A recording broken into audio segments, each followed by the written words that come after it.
Hoje o tema do nosso quadro Você acredita você acredita no poder da mulher na religião? Diversos trechos da Bíblia excluem a mulher de participar efetivamente das cerimônias religiosas. Alguns textos orientam que a mulher fique calada nos templos. Será que ainda vivemos numa era na qual a mulher não se faz ouvir dentro das igrejas, dentro dos templos? Aqui, nós, no Mulheres, ficamos pensando nisso e assim no que nós poderíamos atrapalhar ao invés de colaborar. Será mesmo que através dos tempos isso está mudando ou ainda hoje, para muitos, igreja não é lugar de fala para a mulher? Esse é o nosso tema de hoje. Nós contamos com ele, doutor Juarez. Doutor Juarez, não, padre Juarez. Eu vi autoridade aqui na minha frente. Tudo bem, padre? Ainda não pode cumprimentar direito, né? Tem que ser meio de longe assim. Mas tá passando. Tá passando, é isso mesmo. Não, mas você é doutor. Você não é doutor ou não? Eu, na verdade, eu não tenho doutorado. Eu tenho todas essas faculdades, mas eu não fiz doutorado, não. Tem uns padres, colegas meus, são todos doutores, aquela coisa e tal. Mas eu não fiz doutorado, não. Eu tenho a filosofia, a teologia e tal, mas não fiz doutorado, Mas seja muito bem-vindo, sempre, Obrigado. Estamos aqui com a sacerdotisa Milene Sintra. Que linda, seja muito bem-vinda. Muito obrigada, Rê. Seja muito bem-vinda. Agradeço. E estamos também com a Monja Cohen, que vai conversar conosco por Skype. Monja, seja muito bem-vinda. Um prazer estar com vocês. Todo nosso, aliás, eu já agradeço de antemão a todos que ali separaram um espaço na agenda, porque eu sei que o tempo é complicado para todo mundo. Mas é muito gostoso vir aqui, sempre, muito gostoso. É uma alegria, viu? Estávamos com saudades deste quadro. Eu também estava, não estava me chamando mais para vir aqui. Eu acho que a Paulinha está me boicotando, deve ser. Vou começar com a sacerdotisa. Qual a influência, qual o poder da mulher nas religiões, sob o seu ponto de vista? Rê, a mulher é muito importante na religião. Ela é um pilar social, né? O contexto feminino acaba trabalhando muito o emocional. Então, dentro da religião, nós fazemos um acolhimento, né? Nós podemos receber as pessoas, acolher, equilibrar seus campos e, claro, né, passar adiante informações e cultura. Você conhece a Umbanda? Muito pouco. A Umbanda é uma religião exclusivamente brasileira.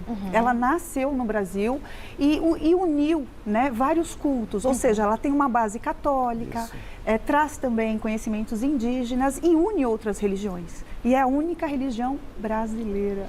100% brasileira. É verdade, né? Niterói, não é? Que começou em Niterói, não foi? Isso, com Zélio Fernandino de Moraes, Niterói, em 1908. Que começou, é uma religião genuinamente brasileira. Muito bonita mesmo. E eu queria saber o ponto de vista da Monja Cohen. É interessante porque quando Shakyamuni Buda se tornou monge, a mãe adotiva dele pediu para ser monja também. E naquela época as mulheres na Índia, estamos falando de 2.600 anos atrás, as mulheres na Índia não eram permitidas participar das práticas religiosas. Uma das razões é por causa das invasões. E quando haviam invasões dos arianos, eles obrigavam a ter relações com as mulheres e eles consideravam que elas iam contar segredos da tradição para os invasores. Mas quando chega a mãe adotiva de Buda e ela pede para ser monja, ele acaba concordando. Então, nós temos a linhagem masculina e feminina que surge simultaneamente. Claro que nem sempre tivemos a mesma posição que os homens dentro da igreja, dentro das nossas ordens. Em 1945, aproximadamente, uma jovem senhora, uma jovem monja, chamada Kojima Sensei, percorreu o país inteirinho exigindo equidade. Equidade entre monjas e monges. E ela conseguiu. Então, desde 1945, nós, monjas, temos as mesmas direitos e deveres dos monges. Ou seja, podemos fazer todos os sacramentos, casamentos, ordenações, como os monges. Isso é uma característica do budismo japonês. Não há diferença, então, entre os gêneros? Não. Nos ofícios, nas tradições, não. Claro que os templos masculinos continuam sendo maiores, os das monjas são menorzinhos, mas a minha superiora, ela foi nomeada agora, o cargo que seria abaixo do Supremo Prelado, logo abaixo dele, é a primeira vez que uma mulher foi nomeada para esse cargo, foi este ano. Ela tem 90 anos de idade. Ô, Monja Cohen, e no dia a dia, essa diferença se faz presente ou não? Claro que sim, como eu disse, né? Os templos masculinos são muito ricos, são muito poderosos politicamente. Mas é interessante porque uma vez o sumo prelado me chamou e disse assim: eu coloco agora a tradição na mão das mulheres, porque elas não estão envolvidas na política da igreja. Olha que interessante. Muito. Vocês estão vivendo a verdadeira tradição, exato, enquanto muitos dos homens estão tão envolvidos nas questões políticas internas que acabam deixando de fazer a prática essencial. Eu fiquei muito honrada de ouvir isso, não foi só para mim, ele estava falando para todas nós, monjas na época, né? E é um pouco isso. No momento em que muito tempo as mulheres não foram incluídas, nós monjas no passado ouvíamos as preces, as tratativas, os ensinamentos escondidas atrás das colunas. Olha. As mulheres serviam nos templos para fazer chá, lavar roupa, trabalhar na cozinha, serviam como serviçais para os monges. Até que 4 monjas, não fazem nem 200 anos, elas se reuniram e disseram: vamos abrir um templo para mulheres, um centro de estudos feminino, e elas abriram. E foi nesse mosteiro que eu acabei fazendo a minha formação lá no Japão.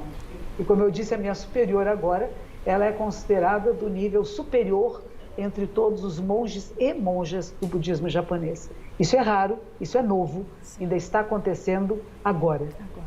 Muito obrigada, monja. Na Igreja Católica, a gente sabe que...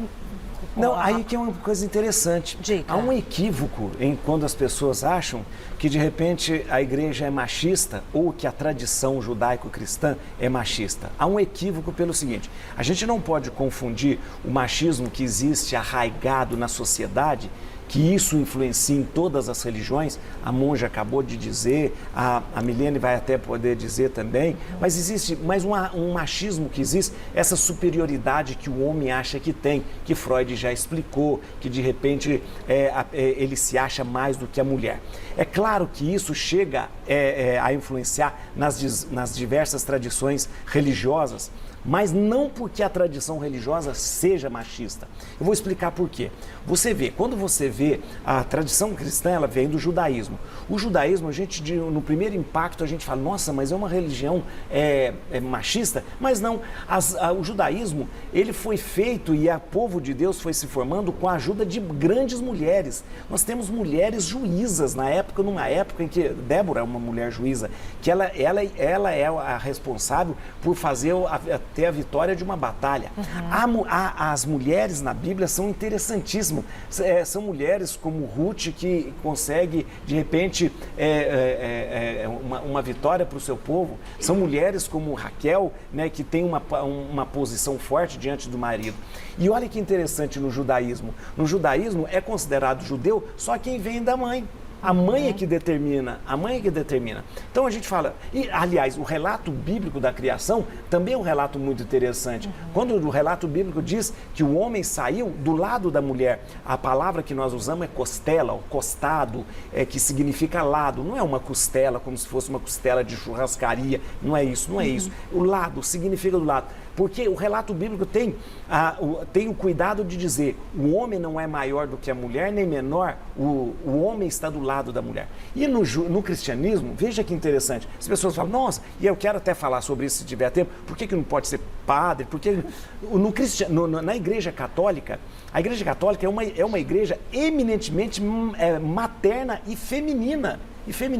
A figura mais importante, mais proeminente depois de Jesus é uma mulher, é Maria. E você vê os católicos, de repente, eles têm uma liberdade, uma sensibilidade, uma proximidade mais com a mãe, sim, do que, de repente, com o próprio filho. Mas no dia a dia, mulheres não podem fazer as mesmas coisas que os homens. Eu queria dizer, aí que está o equívoco. Porque, na verdade, ser padre, as pessoas no todo pensam que ser padre é um privilégio. Não é um privilégio.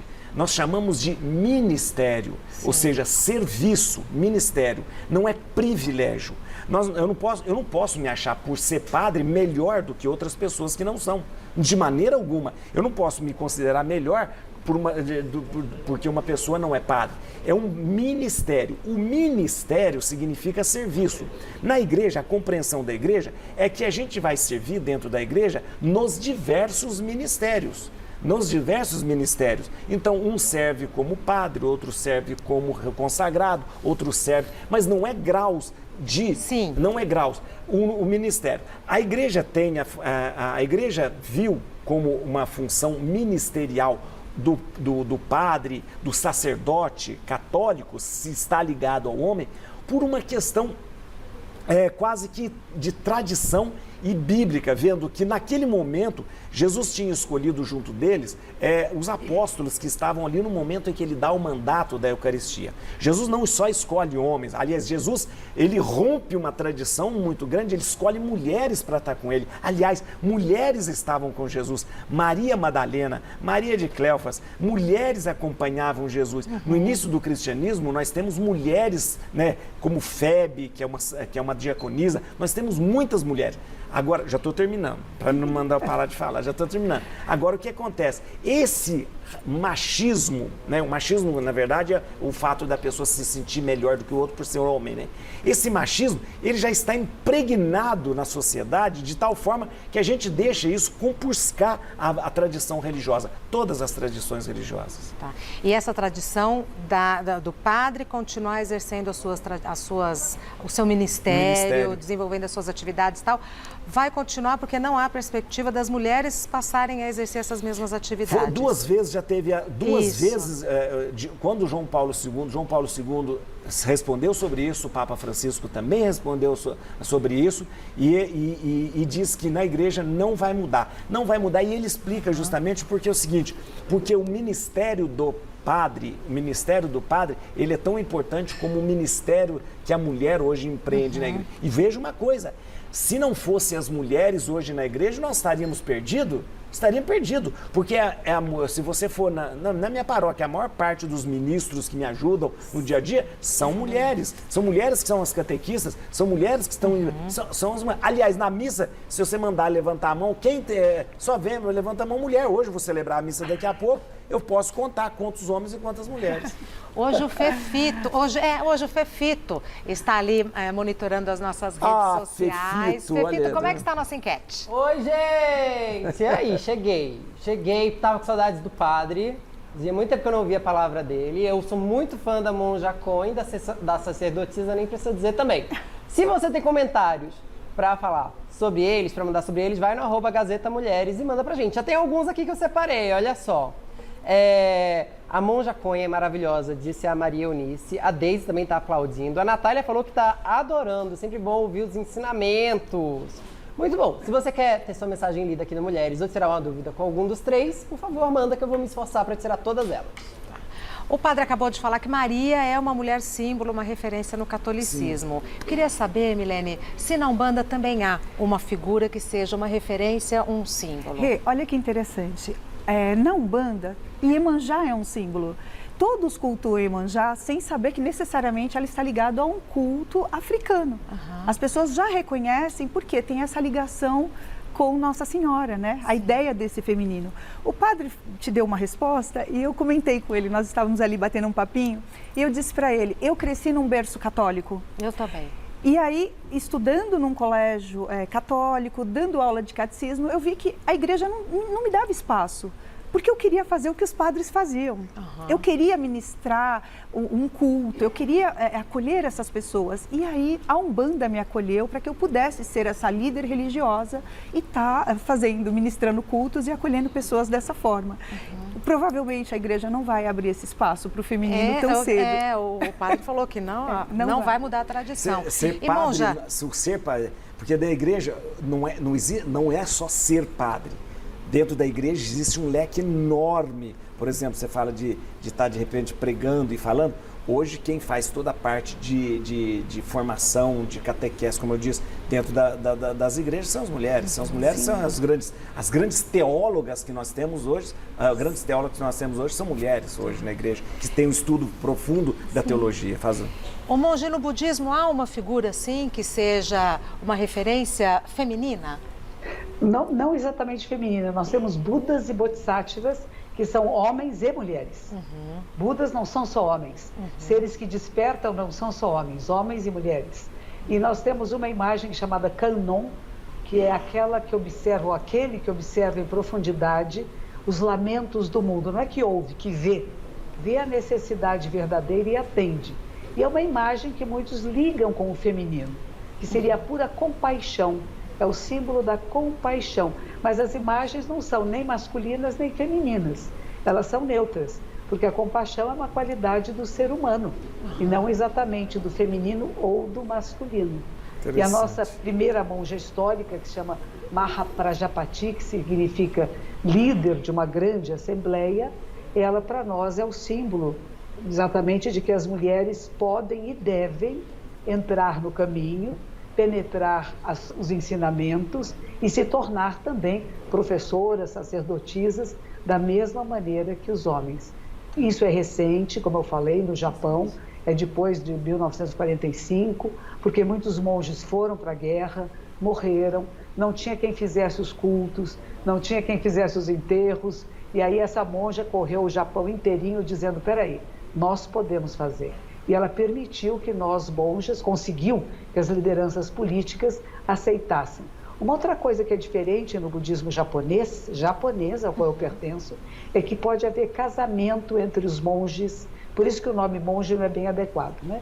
Eles podem se casar, os monges e as monjas podem se casar, ter filhos e ter família, porque acredita-se que é da natureza humana e nada que vá contra a natureza seja muito saudável. Porque houve uma época de guerras no Japão e que descobriram atrás dos templos masculinos famílias. E o imperador chamou a liderança e disse, filhos, se vocês não conseguem manter os preceitos, vamos atualizá-los.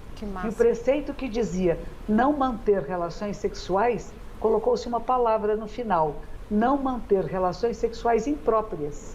E o que é próprio seria o casamento monogâmico.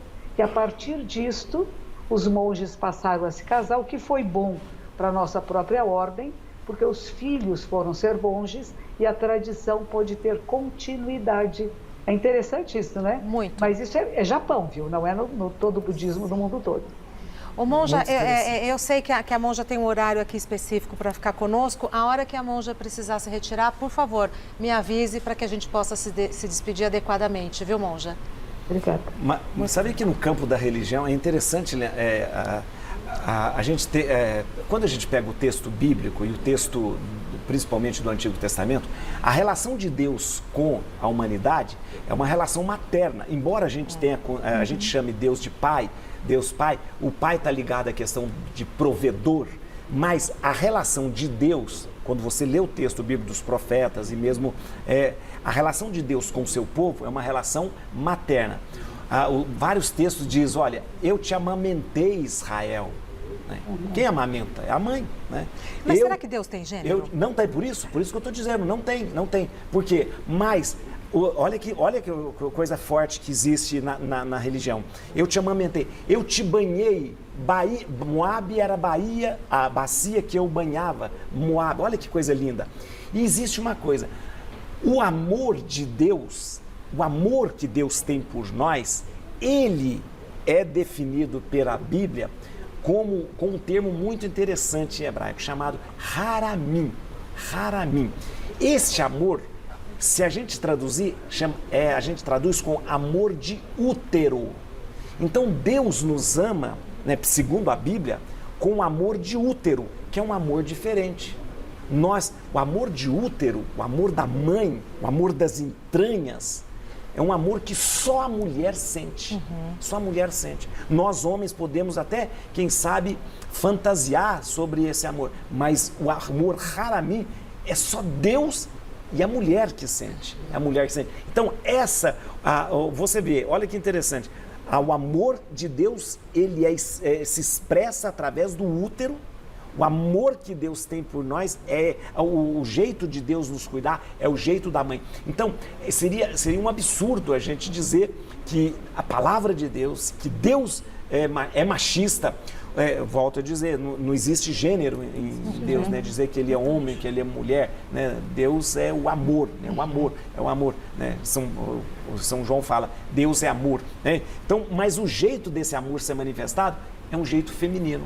Porque o jeito da ternura é o jeito de um amor muito, muito incondicional. A mãe ama de um jeito que vem incondicional. das entranhas, né? Vamos ver o que outros líderes religiosos pensam sobre esse tema. A pergunta é: você acredita no poder da mulher na religião?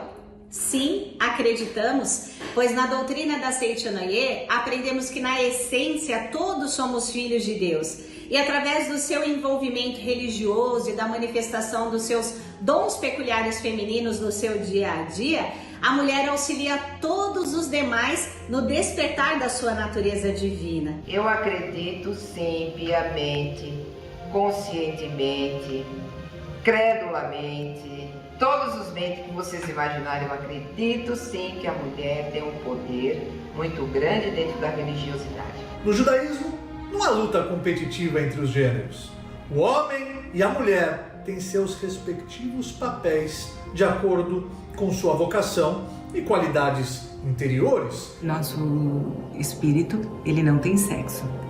Ele, ora, vem no corpo masculino ou feminino e que isso é determinado por experiências que temos que passar aqui.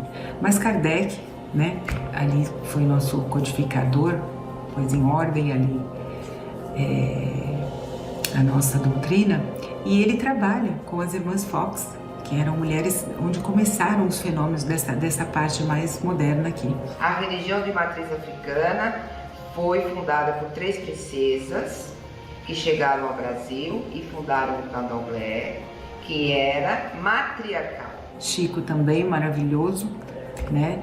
Nos coloca ali sempre a presença de sua mãe, dando forças. E então a espiritualidade realmente coloca com respeito e igualdade homens e mulheres, não fazendo distinção de maneira alguma. Os sábios de Israel nos ensinam: as diferenças entre mulheres e homens são expressas em suas ações. Mas isso não determina valor enquanto pessoa, no sentido de quem vale mais ou tem maior relevância existencial. Um completa o outro. E eu acredito no poder das mulheres dentro e fora da religião cristã.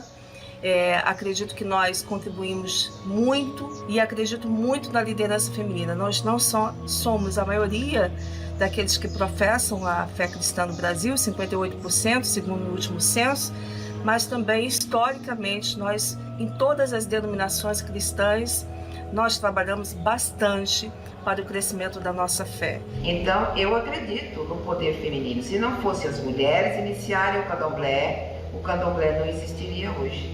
Então, o poder feminino está presente. E não é só na religião de matriz africana, como em outras religiões também. Acreditamos que a mulher tem uma estrutura emocional mais acentuada, que possibilita estar mais próxima de Deus. Para ela, existem menos preceitos no judaísmo, é verdade, justamente porque foi criada nos limites da perfeição.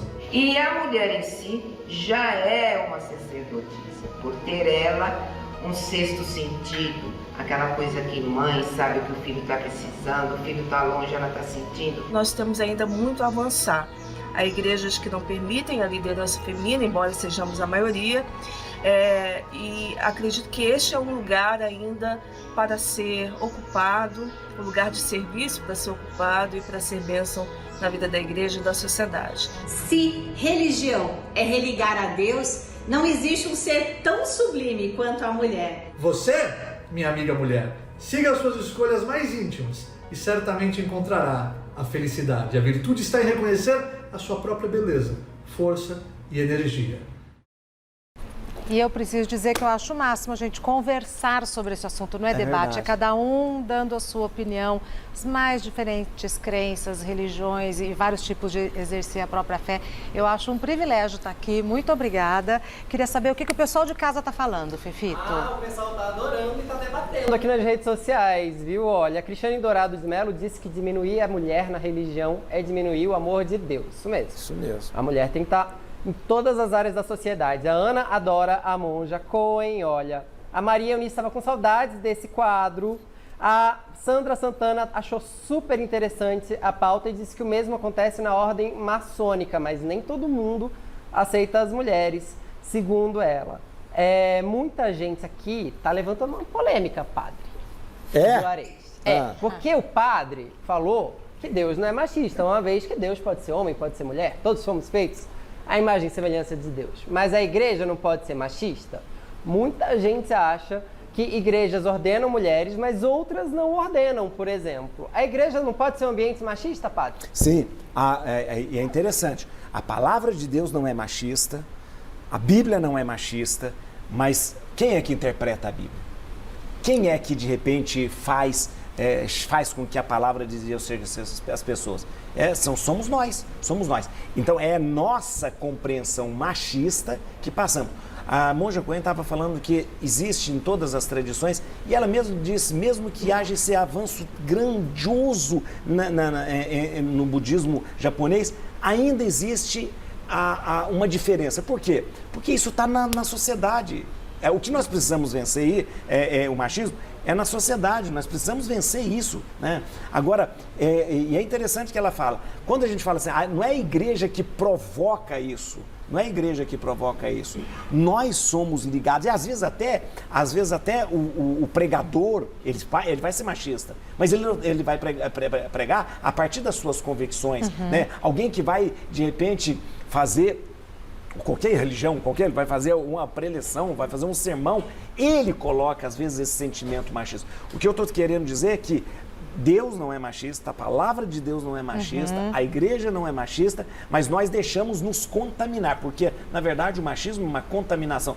Toda vez que a gente quer ser melhor do que o outro em alguma coisa e usar o gênero para isso é ruim, é prejudicial, Então, mais uma vez, o Fefito, é interessante, volto a dizer o que eu estava dizendo, as pessoas se apegam ao fato, mas por que só tem padre homem, não tem padre mulher, madre mulher, ou algumas sacerdote. Atividades só podem ser exercidas por exemplo, homens. Olha aqui, por exemplo, hoje para enterros nós temos as mulheres que fazem são ministras da exéquia, elas que atendem, a maior parte dos enterros são as mulheres que atendem.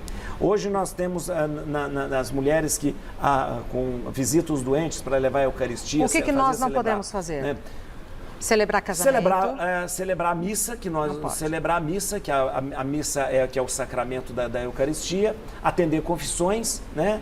Que está ligado ao sacerdócio, os sacramentos que estão ligados ao sacerdócio. Mas isso eu queria voltar a dizer, isso não é por um privilégio, não é porque a pessoa é melhor, é um serviço dentro da igreja, um serviço que pela tradição, são 2000 anos de tradição, destinado aos homens fazer isso, Mas as mulheres, sempre elas estiveram muito dentro da igreja. Veja uma coisa que é interessante a gente saber da história. As paróquias, as igrejas, elas foram organizadas e sustentadas por mulheres.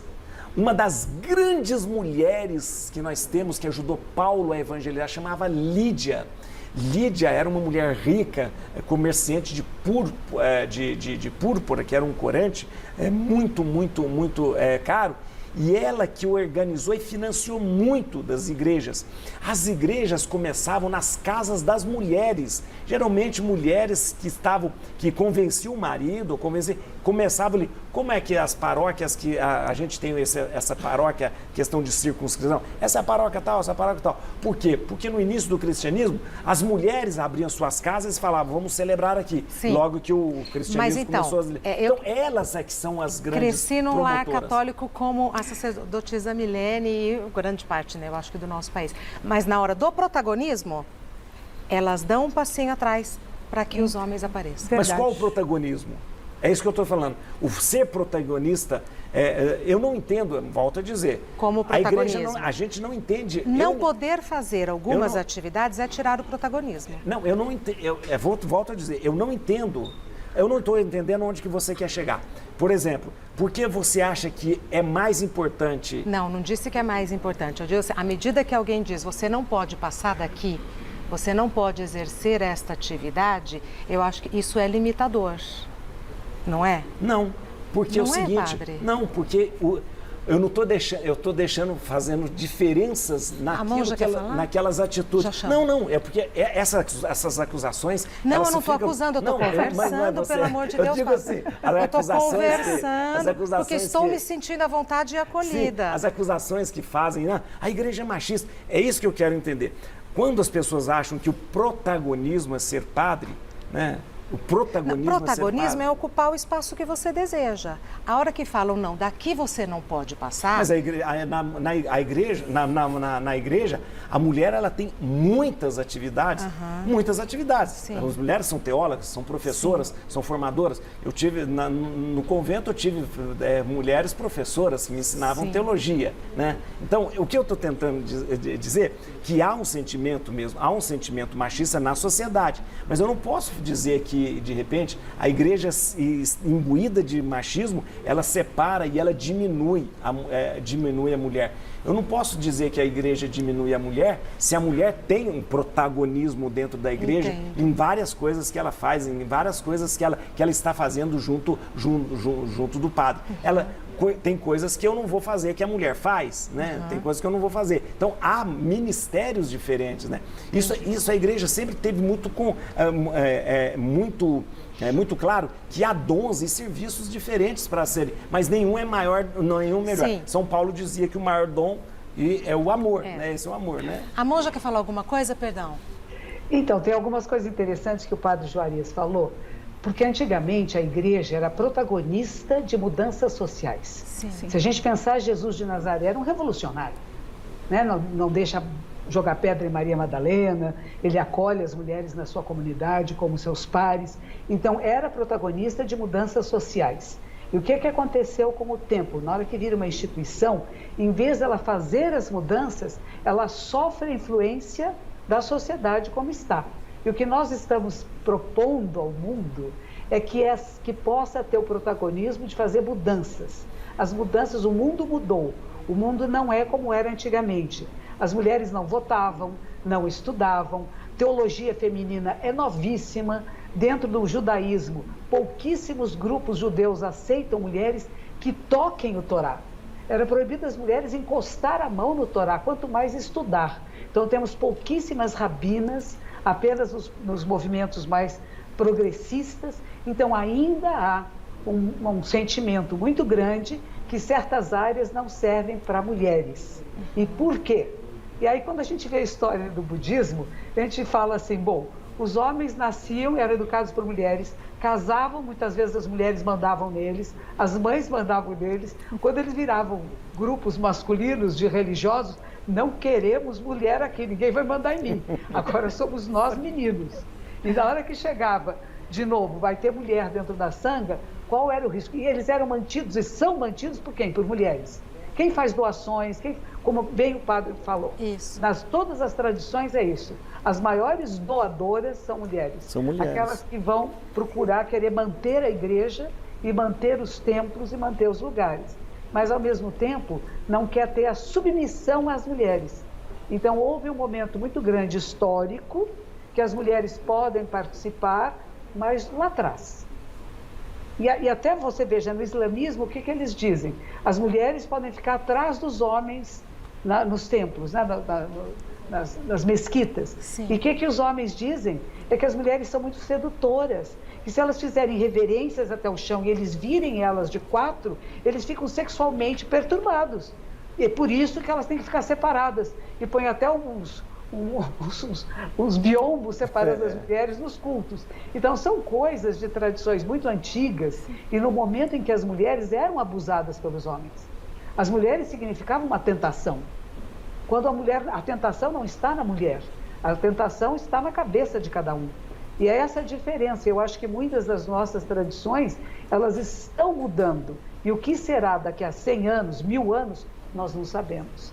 Mas que o papel das mulheres no mundo mudou e está mudando, está. E como ele disse, agora tem muito mais mulheres ajudando nas liturgias, participando de uma forma diferenciada. Tem uma grande amiga que é beneditina. E eu comentei com ela, quando eu assisto sempre a Missa do Galo, adoro. Adoro assistir a Missa do Galo. E de repente eu falei, onde é que estavam as monjas, as religiosas? Elas estavam misturadas entre as pessoas leigas. Os homens todos, os monges, os padres, tinham todos os seus lugares, os cardeais, enfim, né? E não tinha nenhuma representação feminina num lugar especial. Eu falei, puxa, eu senti um pouco essa falta de ter um cantinho dizendo aqui são as religiosas, as mulheres que fizeram um voto religioso. E essa minha amiga diz, mas eu gosto tanto de ser leiga, eu não me importo de ser leiga.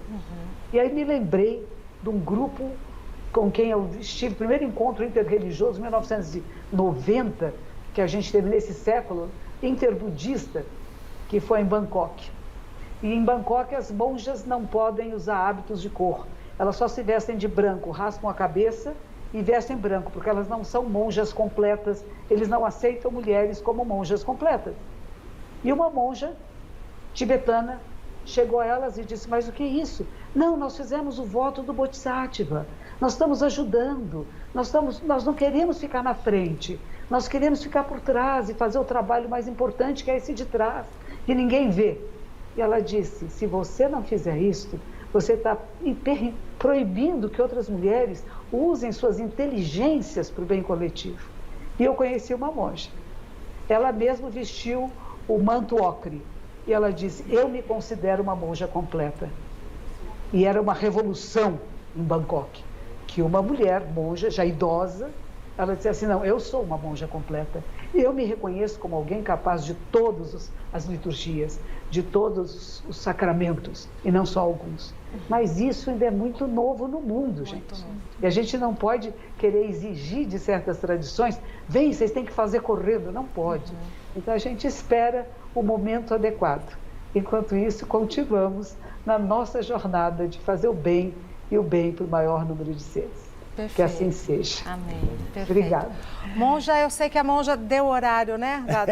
Sim, eu tenho. Muito obrigada. O Instagram da Monja Com é @monjacom, muitas publicações, muitos ensinamentos e um privilégio tê-la aqui conosco, viu, Monja? Muito obrigada.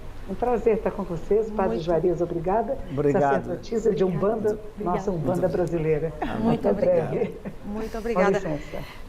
Por favor, fique à vontade, sacerdotisa Milene. Bom, então, aproveitando o que a monja disse, a Umbanda é uma religião muito nova.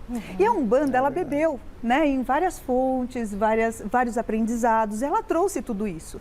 Então, hoje, eu sou uma sacerdotisa de um culto basicamente africano, que tem outras características e outros conhecimentos. Mas as pessoas têm a ideia de que eles vão chegar num templo e eles vão encontrar uma pessoa negra. E aí eles se deparam comigo. E o estranhamento vem daquele que chega. Por quê? Porque dentro da minha casa todos são acolhidos.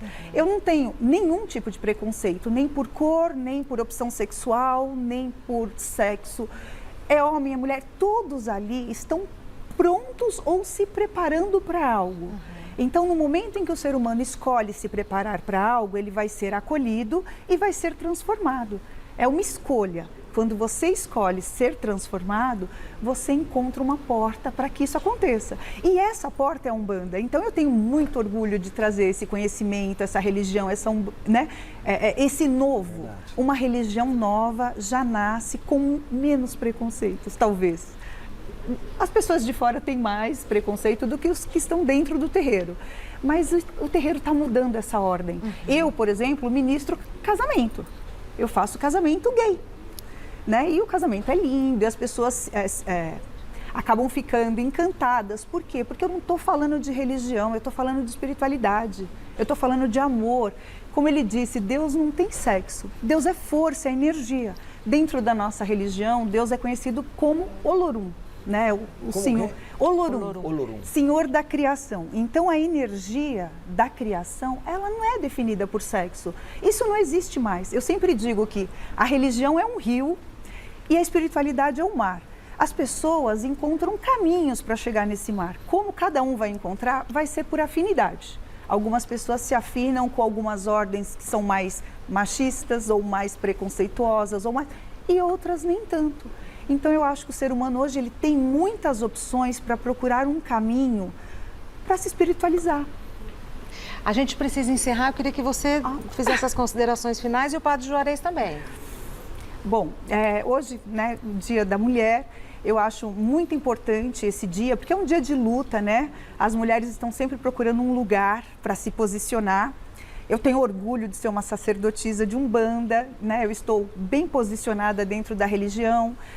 Eu consigo falar com muitas mulheres e dizer para as mulheres que elas podem ser o que elas quiserem. Então, estou eu aqui para dizer que a mulher tem força para se posicionar sim. E eu acho que é uma questão de ordem. Se posiciona e o mundo vai te acolher. Acho que é isso. O seu Instagram é @sacerdotisa_Milene_Sintra. @sacerdotisa.Milene_Sintra. E @Templo Rio Azul, que é o templo onde eu estou acolhendo as pessoas hoje. Tá, Padre Juarez, e depois a gente vai ouvir do Fefito um comentário para encerrar o nosso encontro de hoje. Eu queria dizer, eu acho que nesse Dia da Mulher, aliás, nem era para aqui, hoje é Dia da Mulher, devia só ter mulher aqui falando, né? Mas eu acho interessante a gente lembrar que esse Dia da Mulher, ele precisa ser vivido, precisa ser na prática mesmo, na prática, né? A gente tem muito discurso, no Dia da Mulher a gente tem muito discurso, né? E eu acho interessante trazer esses assuntos e lembrar que há preconceito, precisa lutar contra, há machismo, precisa lutar contra, porque não cabe no mundo de hoje mais a pessoa se achar melhor do que o outro, porque ela é homem, porque ela é mulher, ela não pode a pessoa se achar melhor ou pior por causa do gênero, que é um absurdo, a gente pense isso, né? E na verdade, a gente precisa, e eu acho nesse Dia da Mulher eu queria lembrar de mulheres que hoje atualmente, das mulheres ucranianas que hoje sofrem de uma maneira horrível, como todas as mulheres da guerra e na guerra sofrem. Ali a gente vê a maior vulnerabilidade de um ser humano, mas mais de uma mulher. Porque geralmente na guerra a mulher sofre mais, É ela que fica abandonada, ela que fica sozinha, ela que fica viúva, ela que cuida da família, ela que é o sustentáculo, né? Então eu queria lembrar nesse dia da mulher, lembrar principalmente dessas mulheres que sofrem, e sofrem de uma maneira terrível, viu? Obrigado por ter chamado. Não, imagina, sempre um prazer recebê-lo. O Instagram do Padre Juarez é @Padre Juarez. Pronto. Fefito, um comentário. Fefito, vamos lá. Olha, teve um monte de mensagem aqui, vou ler brevemente algumas. A Dani Pimentinha disse que na Umbanda eles cultivam as iabas, as orixás femininas, dentre elas Oxum e Iemanjá. A Betsy Manhone adorou ouvir a monja, o padre e a sacerdotisa. A Mandy falou aqui, ó, a Bíblia é inclusiva, o machismo que é estrutural são coisas distintas. As mulheres têm muita importância para o cristianismo e eu sou cristã protestante, diz ela. O Alex diz interessante que a igreja anglicana ordena mulheres, inclusive para o ministério episcopal. Sim. A apostólica, como o próprio padre disse, sim, é mulheres no serviço diaconal, mas infelizmente não mantém o ministério para mulheres. A religião católica afasta muitos fiéis, diz a Silvia, por isso que ela foi para o espiritismo. A monja Cohen é maravilhosa, diz a Scafuri. E o Mosório falou aqui, acredita que a mulher é muito mais poderosa do que imaginam as religiões. Elas, inclusive, as religiões, só existem por causa das mulheres. Grupos religiosos que colocam mulher sempre abaixo deles só demonstram machismo e hipocrisia. Você vê que tá todo mundo muito empoderado, cheio de opinião. Eu só tenho a dizer que aprendi muito com essa conversa e vou reforçar nesse dia 8, Dia Internacional da Mulher, e também aniversário de Hebe Camargo, lugar da mulher é onde ela quiser. Fefito, muito obrigada. Muito obrigada por terem vindo. É muito gostoso conversar. Não é muito ouvir as pessoas. Até breve. Até breve, então. Até breve.